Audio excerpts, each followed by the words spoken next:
So I remember then on YFM, I had a breakdown on air during one of my radio shows, and everybody knows me to be this happy-go-lucky broadcaster.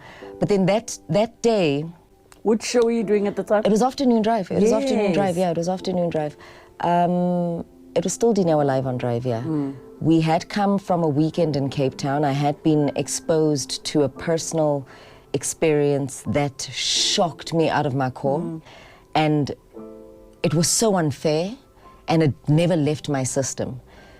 So deeply entrenched in my system, that traumatic experience, that I unraveled on air. And then that's when I said, okay, hold on. We need to go, and we need to just, I mean, we can't be this way. Yeah. And I remember checking into Life Riverfield. And that's when I got the diagnosis here for temporal lobe epilepsy.